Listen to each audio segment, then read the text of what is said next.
아름답습니다. 세상이 감당하지 못할 하나님의 사람들 세 번째 시간입니다.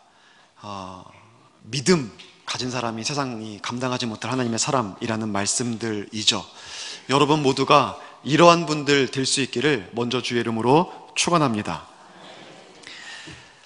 고린도후서 6장 10절에 보면 이런 말씀이 있어요. 근심한 자 같으나 항상 기뻐하고, 가난한 자 같으나 많은 사람을 부욕해 하고, 아무것도 없는 자 같으나 모든 것을 가진 자로다. 저는 나중에 누군가가 저를 기억해 줄 때 이 말씀으로 기억해 주면 얼마나 좋을까 하는 욕심이 있습니다. 그래서 혹시라도 제가 하나님 나라에 가게 된다면 그게 거기에 저가 있는 곳에 써 있었으면 참 좋겠다라는 생각을 욕심을 갖고 있습니다.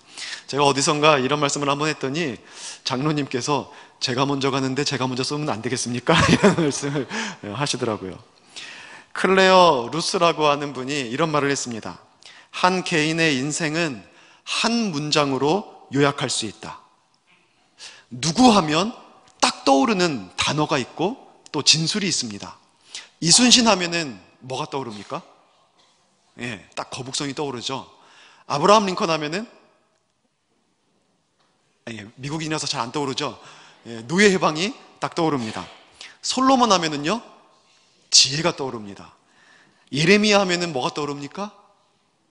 눈물의 선지자. 조금 어려웠는데 눈물의 선지자. 어떤 사람을 딱 이름을 말하면 그 사람과 관련해서 어떤 이미지나 진술이 떠오릅니다. 누구나 다. 그것이 바로 그 사람이 가지고 있는 일생을 요약하는 내용이겠죠. 여러분은 어떤 사람으로 기억되기를 원하십니까? 누군가가 여러분을 기억할 때, 그분은 이런 분이었어. 여러분은 어떻게 기억되기를 원하십니까? 지금도 가끔 이제 교육자들이 예전에 우리 교회에 있었던 분들을 설명할 때 한 문장으로 그분은 이런 분이었어요 라고 진술을 해줄 때가 있습니다. 그러면 너무 훌륭하고 좋은 분들이 우리 교회에 많이 계셨구나, 이런 생각들을 합니다. 여러분은 어떻게 기억되기를 원하십니까? 오늘 본문에 보면은 에녹이라는 사람이 등장합니다. 이 에녹이라는 사람은 여러분 딱 어떤 게 떠오릅니까? 에녹하면 죽지 않고 하나님의 나라에 올라간 사람 딱 떠오릅니다. 근데 에녹하면 오늘부터 또 하나 떠올려야 되는 게 있습니다. 그는 하나님과 정말 친밀하게 동행했던 사람. 이런 내용을 우리가 떠올릴 수 있어야 합니다. 히브리서 11장 5절에 보면 에녹은 죽음을 보지 않고 옮겨졌다라고 얘기합니다. 하나님이 옮기셨다는 거예요. 그래서 다시 이 땅에 죽지 않았는데도 불구하고 이 땅에서 더 이상 만날 수 없는 분이 되었습니다. 죽지 않고 올라간 사람. 이런 일이 어떻게 벌어집니까? 이거는 자연의 법칙에 거스르는 겁니다. 생명은 태어날 때가 있으면 죽을 때가 있습니다. 근데 에녹은 안 죽었다는 거예요. 조금 더 본질적으로 얘기하면 이 에녹은 죄로 말미암은, 원죄로 말미암은 결과로부터 완전히 자유한 사람입니다. 이 땅의 사망은 죄로 말미암아 들어온 거거든요. 근데 에녹은 안 죽었어요. 그거는 죄의 결과에서 모든 사람이 다 죄를 범하였으며 하나님의 영광에 이르지 못한다는 이 말씀에서 벗어나는 듯이 보이는 사람입니다. 안 죽은 거예요. 안 죽은 거예요. 하나님께서 그를 산채로 하나님의 나라로 이끌어 올라가신 겁니다. 사람이 그냥 쉽게 이해하고 그럴 수 있어 라고 말할 수 없는 내용이죠. 심지어는 성경에 나오는 선지자들도 죽음을 당하지 않고 하나님의 나라에 올라간 사람을 두고 이거는 거짓이다라는 생각을 했었습니다. 여러분, 열왕기하 2장 16절 17절을 보면은요, 여기에 성경에 보면은 에녹 말고 또 한 사람 죽임을 당하지 않고 죽지 않고 하나님의 나라에 간 사람이 있죠. 누굽니까? 엘리야입니다. 우리 교회 수준 있습니다. 엘리야요, 엘리야. 근데 이 엘리야가 죽지 않고 올라갔을 때 엘리야를 쫓아다니던 선지자 생도들이 있죠. 제자들이 있었습니다. 그 중에 한 사람이 엘리사였고, 엘리사는 마지막까지 쫓아가죠.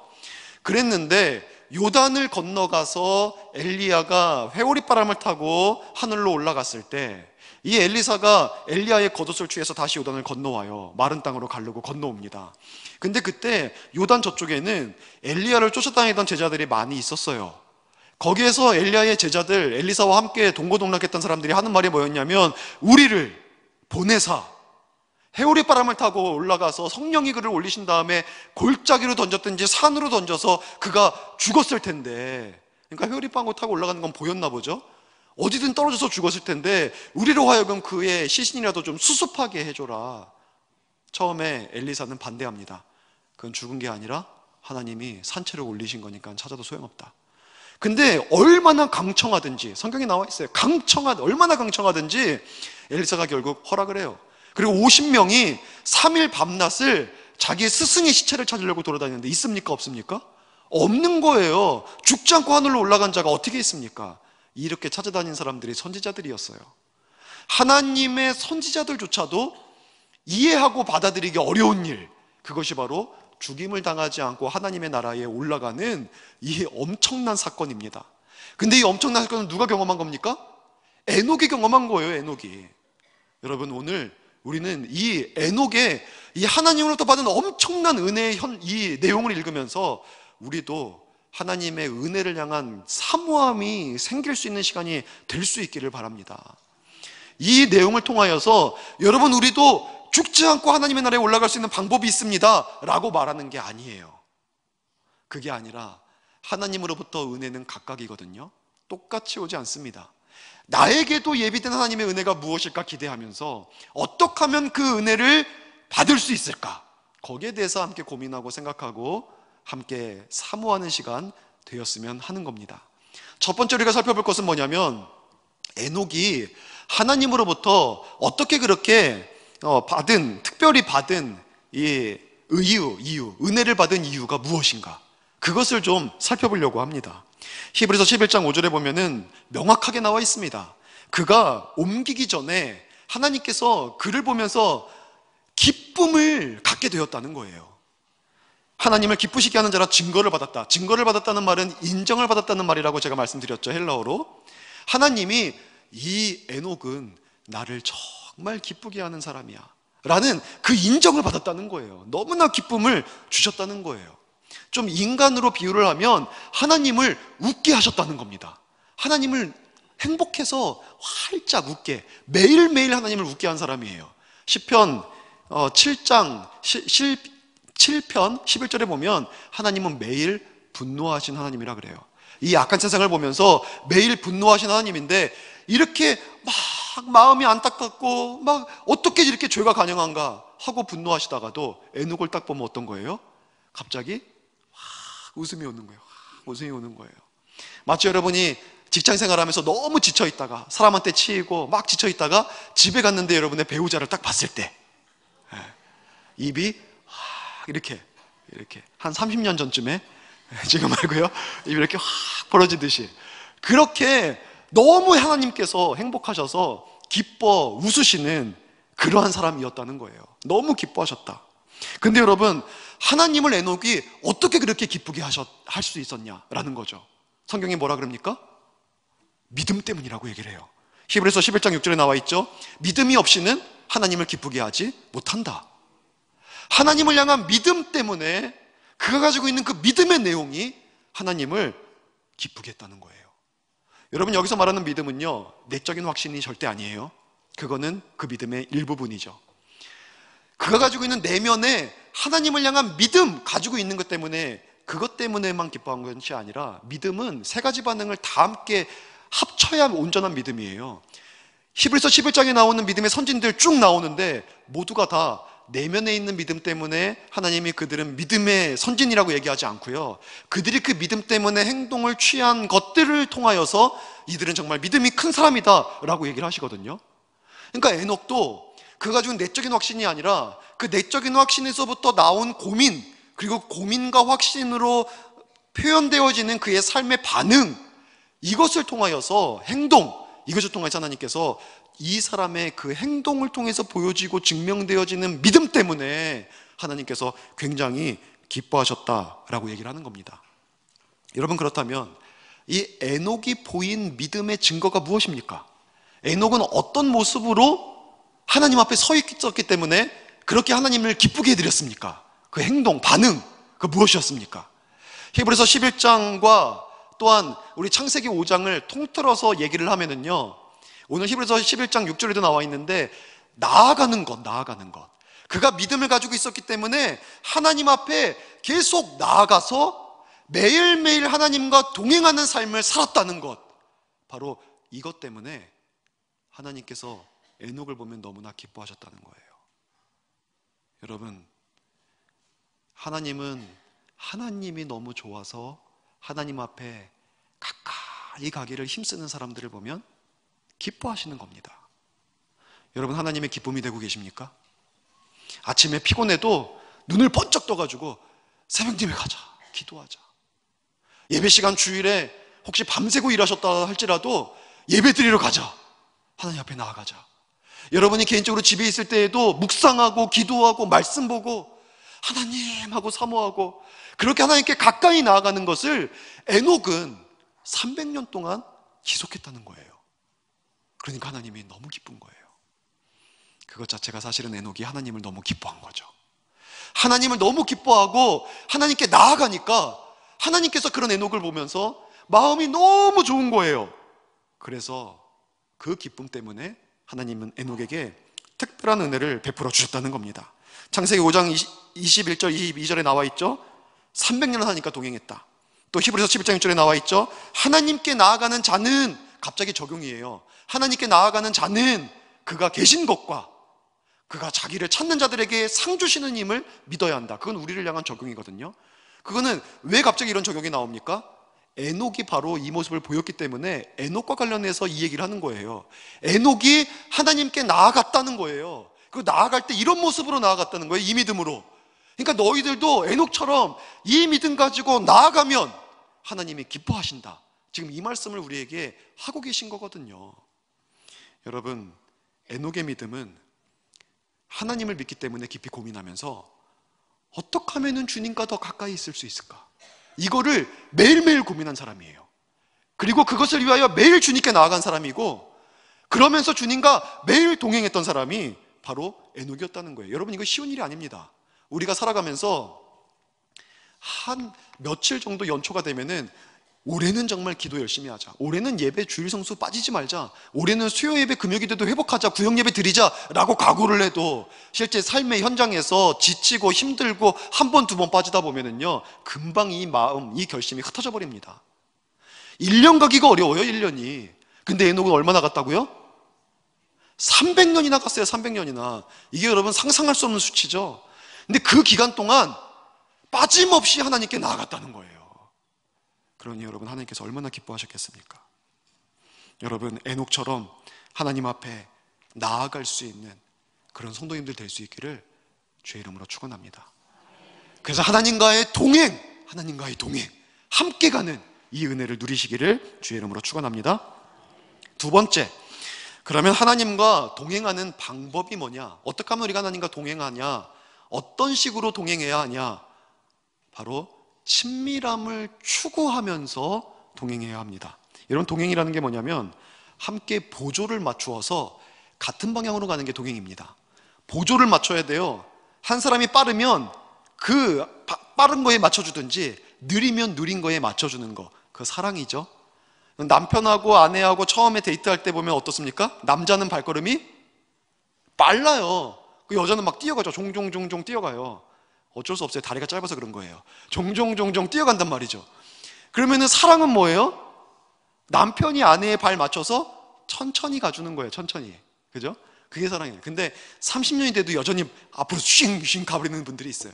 그러니까 동행하지만 동행이 아닌 거죠.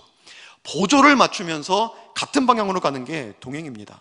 그런데 이렇게 함께 걷는 데 있어서, 동행하는 데 있어서 정말 중요한 게 뭐냐면 친밀감이에요. 친밀함을 가지고 동행하는 것이 너무 중요합니다. 만약에 친밀함이 없다면 같은 방향으로 걸어도 그 사람들은 동행한다고 말할 수 없습니다. 여러분, 똑같은 골목길을 걸은다고 할지라도 친밀함이 없는 사람하고 낯선 사람하고 같이 걸으면 어떻습니까? 그거 동행입니까? 요 앞에서 시작해가지고 저 끝까지 어두운 밤에 걸어가고 있는데 웬 낯선 남자가 나와 똑같은 방향으로 보조를 맞춰서 걸어가요. 동행입니까? 아니에요.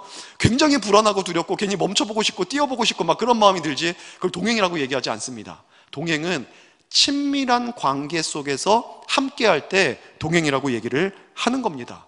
오히려 친밀함이 없으면 불편해요. 여행을 해도 마찬가지죠. 이런 말 있죠. 여행은 어디를 가느냐보다 중요한 게 뭐라 그럽니까? 누구랑 같이 가느냐. 그게 너무나 중요하다는 거예요.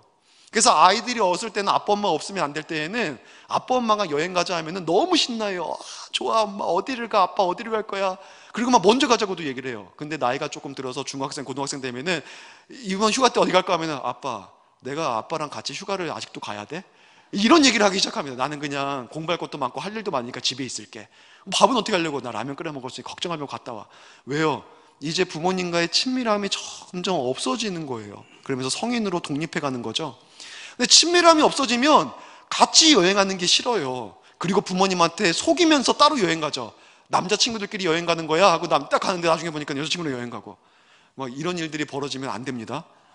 근데 그렇게 왜? 그 아이랑은 친밀하니까 자기들끼리 막 거짓말하고도 여행 가고 싶어 해요. 부모님은 어떻게 해도 안 가려고 막 하는데. 동행하는 데 있어서요, 친밀함은 정말 중요합니다.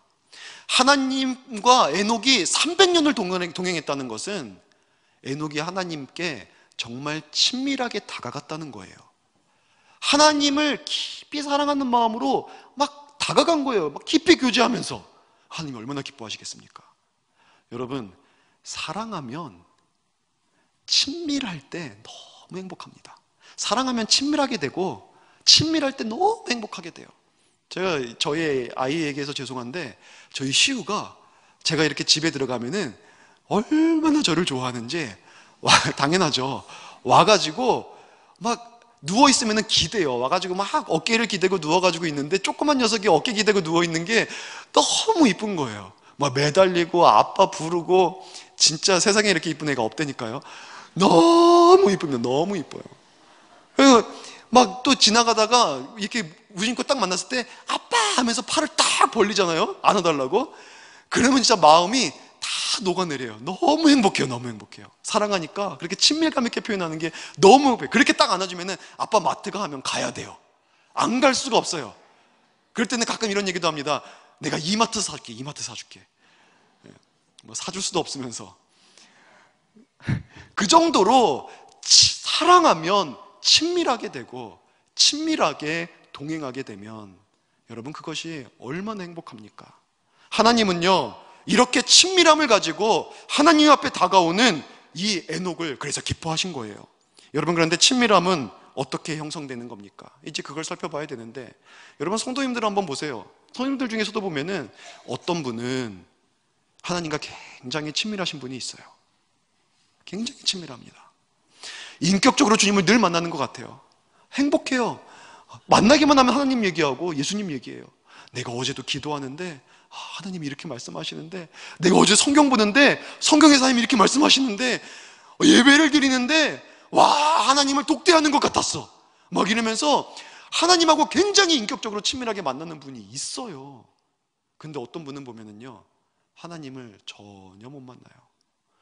아유, 예배를 드려도 답답하고 성경도 읽혀지지도 않고 기도할 때도 잠만 들고 하나님이 정말 살아계신 것인가? 난 잘 모르겠어. 어떻게 하면 인격적으로 하나님을 만나는 거야?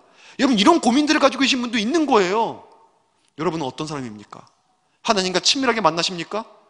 아니면은 하나님이 나의 삶 속에 전혀 개입하지 않고 계신지 안 계신지도 전혀 모르는 그런 삶을 살아가고 계십니까? 여러분, 친밀함은요 어디에 달린 것 같아요? 하나님이 우리를 친밀하게 대하시면 우리가 하나님과 친밀한 관계가 형성이 될까요? 아닙니다. 아니에요. 친밀함은요 전적으로 나에게 달려 있어요. 내가 하나님과의 친밀함의 정도를 결정해요. 왜냐하면 하나님은요 이미 예수 그리스도를 십자가에 내어주시면서 하나님과 우리 사이에 막힌 담을 허물어 버리셨어요. 관계를 회복시키셨어요.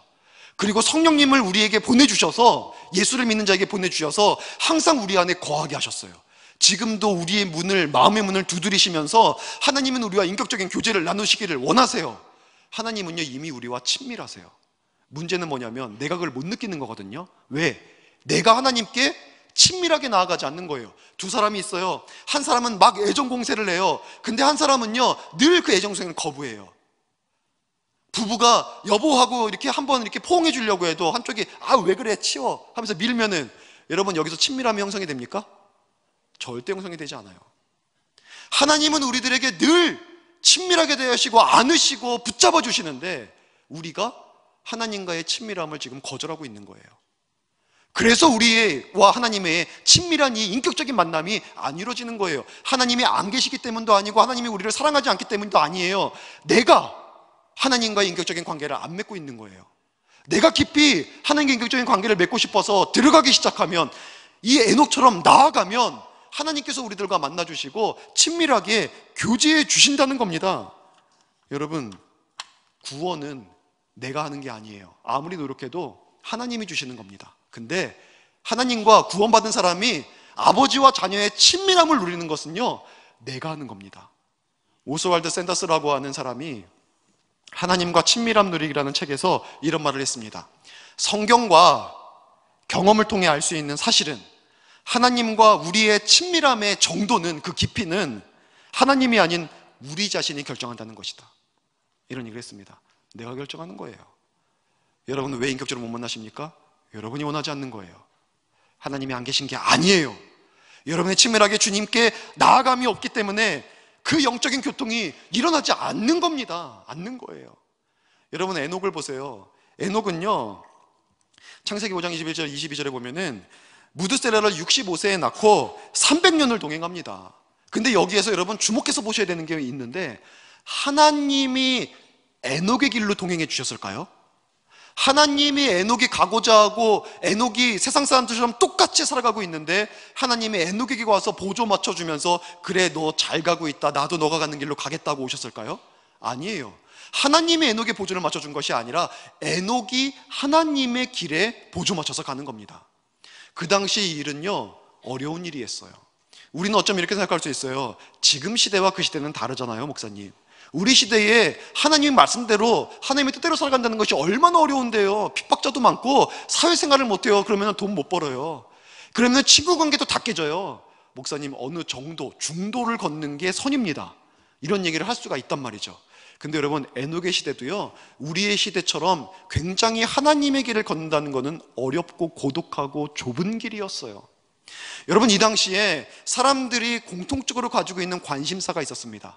오늘날에는 어떤 관심사를 대부분 갖고 있냐면, 예수님의 복음을 듣지 않고 죽은 사람들은 천국 가냐 안 가냐, 이걸 갖고 있어요. 근데 이 당시에는요, 어떤 관심사가 있었냐면 아벨의 죽음에 대한 관심사. 에녹은 아담의 7대 손이거든요. 그 당시에 생존해 있던 많은 사람들이 아벨이 하나님 앞에 받으실 만한 예배를 드려서 하나님이 기뻐하신 사람이었는데 그 예배 드리자마자 죽었다. 그러면 하나님은 선하시냐? 이런 질문 던지는 거예요. 하나님 앞에 우리가 믿음으로 서 있으면 결과가 뭐냐? 더 좋은 게 있어야 되는데 이게 뭐야? 오히려 목숨을 잃어버리잖아요. 여러분, 우리 주변에도 똑같은 얘기를 하죠. 믿지 않는 우리의 친척들이나 형제들이 우리가 질병에 걸리면, 야, 너 그렇게 교회 열심히 다니더니 하나님이 너한테 해주는 게 뭐 있냐? 이런 얘기를 합니다. 사업이 조금 어려워도 똑같이 얘기합니다. 그렇게 11조도 드리고 열심히 신앙생활 했는데 하나님이 정작 너한테 해주는 게 뭐 있냐? 비웃고 조롱하고 할 말 없게 만드는 이런 질문을 던지는 거예요. 여러분, 그 속에서도 당당하게 하나님의 살아계심을 얘기할 수 있습니까? 낙심하십니까? 에녹은 이 상황 속에서도 하나님의 길을 걷는 거예요. 또한 그 당시 얼마나 타락했습니까? 심지어 유다서 보면은 에녹이 그 당시에 심판을 예언했다 그래요. 하나님이 너희들을 정죄하시고 심판하신다. 회개해라. 하나님이 주신 말씀이죠. 너무나 타락한 시대를 살아요. 그래서 몇백 년 더 지난 다음에 노아의 시대 때 하나님이 홍수로 실제로 심판해버려요. 여러분, 그렇게 타락한 시대에 타락한 시대라고 할지라도 하나님의 길을 걷지 않는 사람은 그걸 타락이라고 생각하지 않습니다. 자신들이 그렇게 살아가는 것을 당연하다고 생각을 해요. 이러한 시대에 수많은 사람들이 걷고 있는 대로를 걷는 게 아니라 좁은 길을 걷고 있는 거예요. 좁은 길을. 어쩌면 그 당시에 유일하게 그 길 걸었을 겁니다. 하나님이 원하시는 길, 하나님의 말씀대로 살아가는 것, 하나님이 기뻐하시는 그 길을 에녹이 동행하며 걸어갔다는 겁니다. 여러분, 하나님을 사랑하고 하나님과의 친밀함을 추구하는 이런 에녹, 하나님이 그를 기뻐하지 않을 수 없는 거죠. 그래서 그를 너무나 기뻐해서 이 땅 위에서 죽음도 경험하지 않고 이 정도면 됐다, 난 더 이상 땅에서 너를 만날 게 아니라 나와 더불어 하나님의 나라, 내 천국에서 살자, 그러면서 그냥 데리고 올라가 버리신 거예요. 여러분, 친밀감을 누릴 수 있는 세 번째 또 다른 방법들이 있습니다. 우리는 친밀감을 추구하기 위해 하나님의 길로 나아가야 되는데, 그것을 누릴 수 있는 또 다른 방법들이 오늘 성경에 기록되어 있어요. 첫 번째는 뭐냐면, 이제 마지막 세 번째 중에 첫 번째는 뭐냐면, 하나님이 계신 것을 믿어야 된다는 거예요.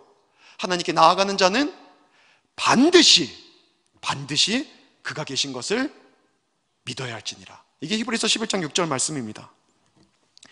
친밀감을 원할 때 반드시 우리 속에 믿어야 하는 것, 하나님께 나아갈 때 믿어야 하는 게 뭐냐면, 하나님이 계시다, 이 사실에 대한 확실한 믿음이 있어야 돼요. 여러분, 하나님이 살아계신 분이라는 확실한 믿음이 있습니까? 여러분, 교회 안에도요, 신앙생활을 해도 이 믿음이 불확실한 분들이 계십니다. 이 믿음이 불확실하면 우리들의 삶 속에 고난이 다가올 때 흔들립니다. 그냥 어느 정도의 고난이 아니라 인간의 한계를 만나게 되면 거기서 흔들려요. 하나님이 살아계시면 어떻게 이럴까?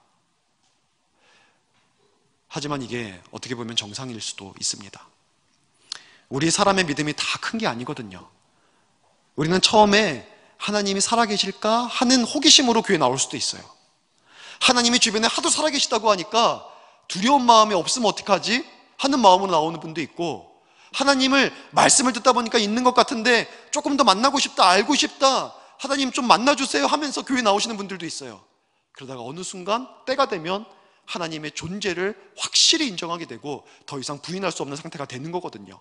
그러니까 똑같이 신앙생활을 한다고 해서 모두가 다 하나님의 존재를 인정하는 것은 아니고, 이게 당연할 수 있습니다. 그러나 하나님은 살아계신 분이십니다. 여러분, 믿음을 가지고 하나님 앞에서 신앙생활을 하다 보면 어느 순간 부인할 수 없게 하나님의 전존재를 인정할 수밖에 없는 때가 오는데, 여러분, 그 마음 가지고 하나님 앞에 나아가면 하나님이 우리를 만나주시고 친밀감이 형성되고 하나님의 역사가 나타나기 시작한다는 겁니다. 여러분, 많은 사람들이 이런 얘기를 해요. 인격적으로 하나님을 만난다는 게 뭡니까? 어떻게 하면 인격적으로 하나님을 만날 수 있습니까? 라는 얘기를 합니다. 이 방법이, 이 출발이 뭐냐면요, 여러분, 이건 정말 비밀입니다. 어떻게 하나님을 인격적으로 만날 수 있게 되냐면, 그 시작이 뭐냐면 하나님이 살아계시다는 것을 인정할 때입니다. 여러분, 같은 집에 살아도요, 분명히 아빠도 존재하고 자녀도 존재하고 아내도 존재해요. 모두가 다 같은 집에 살아요. 근데 투명인간 취급할 수 있습니다. 아버지가 집에 들어오는데 거실에서 텔레비 보고 있던 아이들이 한마디 말도 않고 뿔뿔이 흩어져서 자기 방으로 가버릴 수가 있어요. 아내도 남편이 회사에서 돌아왔는데 밥은 먹고 왔는지, 아니면은 좀 어려운 일은 없었는지, 그런 것들에 대해서 물어보지 않고 그냥 남편이 쏙 들어오면은 안방으로 쏙 들어가 버릴 수 있어요. 아침에 나갈 때에도 잠자고 있으면서 한 번도 내다보지 않고 나갔는지 들어오는지 전혀 투명인간 취급을 해버릴 수 있어요. 여러분, 존재하지 않는 게 아니에요. 존재하는 겁니다. 근데 어떻게 하는 거예요? 없는 사람 취급하는 거예요. 그러면 거기서 인격적인 관계가 열립니까? 안 열려요. 그들은 같이 살아있으나 인격적인 관계는 전혀 열리지 않는 그런 관계 속에 있는 겁니다.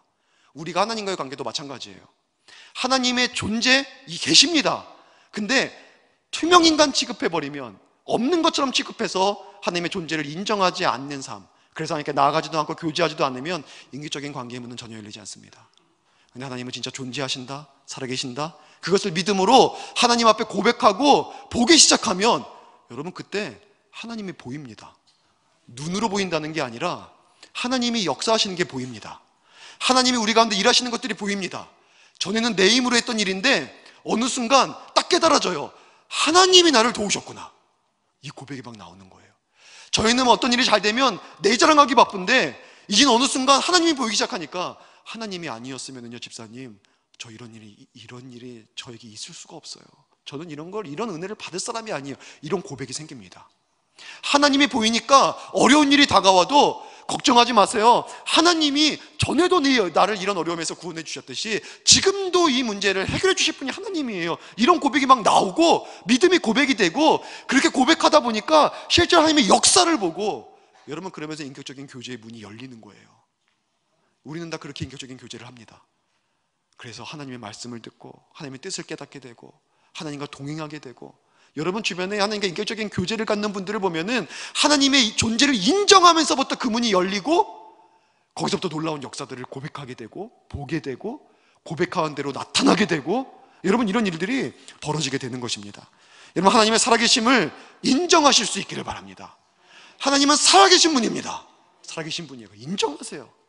여러분, 하나님이 살아계시게 되면, 그걸 인정하게 되면 두 번째 나타나는 반응이 뭐냐면, 하나님의 말씀이 너무 소중해집니다. 그리고 말씀대로 내가 살아가고자 노력하게 됩니다. 이게 너무 당연한 거예요. 여러분, 제가 이제 여러분의 담임 목사로 여러분 앞에 서 있는데, 여러분이 저를 담임 목사로 인정하면 제가 여러분에게 무슨 말씀을 드릴 때 여러분이 그 말씀을 듣고 따르려고 노력을 하고, 그 속에서 여러분 아멘 하면서 여러분의 믿음으로 받아들이려고 노력합니다. 근데 만약에 그냥 지나가는 사람이 강단에 서서, 또 신뢰도 전혀 안 가는 사람이 여기에 서가지고 말을 한다고 하면 여러분 그 말 믿겠습니까? 안 믿어요. 존중하고 신뢰하고 믿게 되면 그 사람이 말할 때 믿는 거예요. 여러분, 이 에녹이 하나님을 믿게 되니까 하나님이 말씀하시는 것을 다 그대로 인정하게 되는 거예요. 그리고 그대로 따르게 되는 거예요. 특별히 에녹은요, 하나님께서 그에게 주신 메시지가 타락한 세상을 향한 심판의 메시지를 주셨습니다. 성경에는 거기에 대한 두 가지 증거가 있어요. 첫 번째 증거는요, 그의 아들 이름에서 알 수 있어요. 에녹의 아들이 무드셀라라는 이름인데, 이 무드셀라는 번역을 하면은 창 던지는 자라는 의미입니다.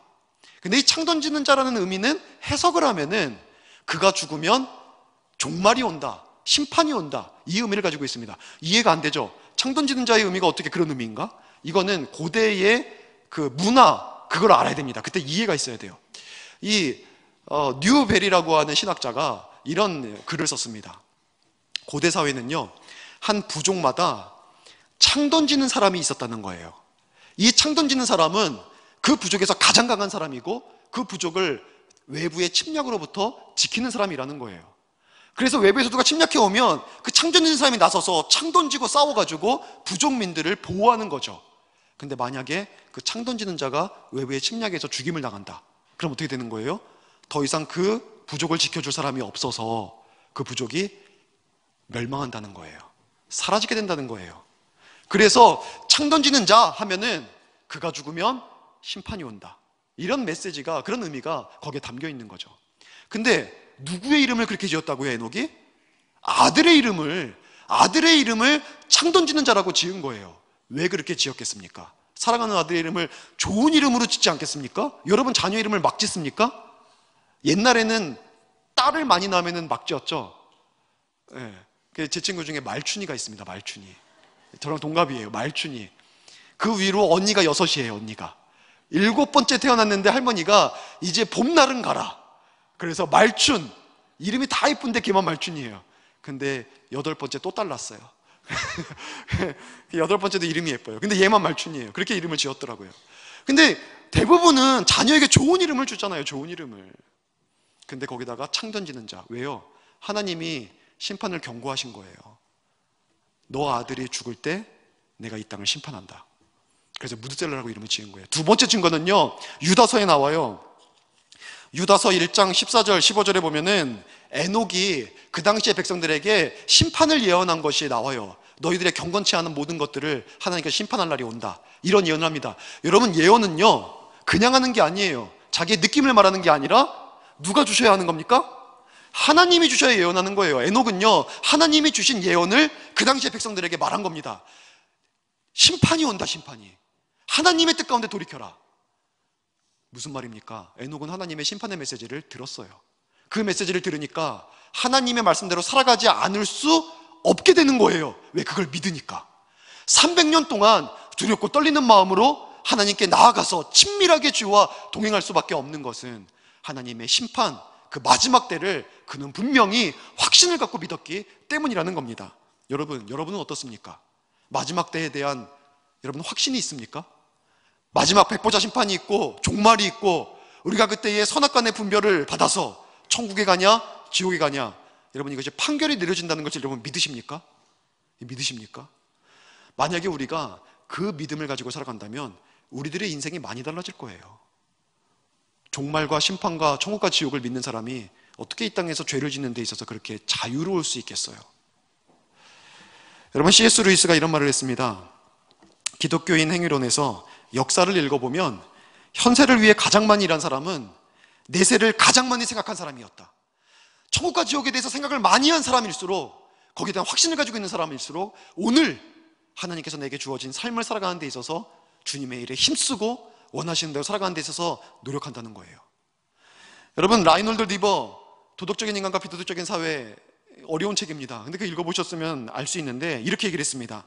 현대인들의 심각하게 부도덕에 빠지는 이유는 하나님의 심판을 믿지 않기 때문이다. 이런 얘기를 합니다.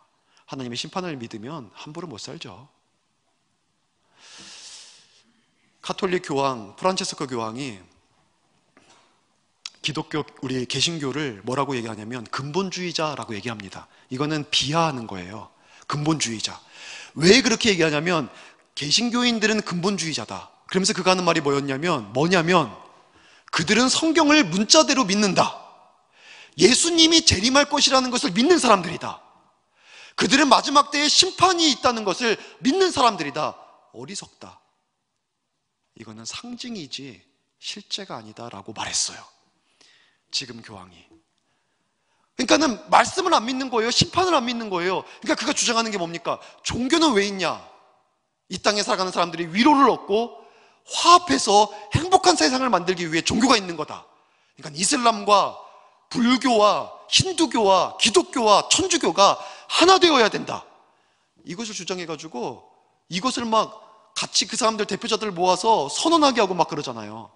여러분, 여기에 복음이 있습니까? 여기에 구원이 있습니까? 하나님의 말씀을 말씀대로 믿어야 돼요. 마지막 때에 주님의 재림과 심판이 있습니다. 여러분, 그 말씀을 믿고 오늘로 살아갈 때에 하나님의 말씀 앞에 순전하게 살아가고자, 정말 주님과 동행하는 삶을 살고자 노력할 수 있는 분들이 될 수 있기를 주의 이름으로 축원합니다. 마지막으로 짧게 오늘 본문에서 얘기하고 있는 내용이죠. 어떻게 하면 친밀할 수 있을까? 하나님을 찾는 자들에게 상 주시는 분임을 믿어라. 이게 히브리서 11장 6절 말씀이에요. 하나님을 찾는 자들에게 반드시 상 주시는 분임을 믿어라. 하나님은요, 하나님을 찾는 자들에게 상 주십니다. 에녹은 그 상을 받았는데 하나님과 친밀하게 교제하다가 죽지 않고 하나님의 나라에 올라간 거죠. 하나님께서 여러분 각자에게도 여러분에게 해당되는 은혜의 분량대로 상을 주실 것입니다. 그거 믿고 나아가십시오. 친밀하게 나아가십시오. 로마서 8장 32절에 보면 이런 말씀이 있어요. 자기 아들을 아끼지 아니하시고 우리 모든 사람을 위해 내어주신 이가 어찌 그 아들과 함께 모든 것을 우리에게 주시지 않겠느냐? 수사적인 질문이죠. 주신다는 거예요. 뭐든지 주신다는 거예요. 우리가 원할 때, 기도할 때 그것이 우리에게 하나님의 계획하신 아름다운 보배로운 계획 가운데 있다면 주신다는 거예요. 뭐든지 무엇이든지. 여러분, 믿음 가지고 하나님께 나아가십시오. 하나님은 우리에게 상 주신 분입니다. 하나님은 주실 겁니다. 그러면 하나님을 경험하게 돼요. 믿음 가지고 구하면, 너희가 전에는 구하지 않았더니 이제는 내 이름으로 구하라. 무엇이든지 구하면 주시리라. 우리가 믿음 가지고 구하면 하나님 상 주십니다. 게다가요, 여러분, 하나님이 주시는 최고의 상이 뭡니까?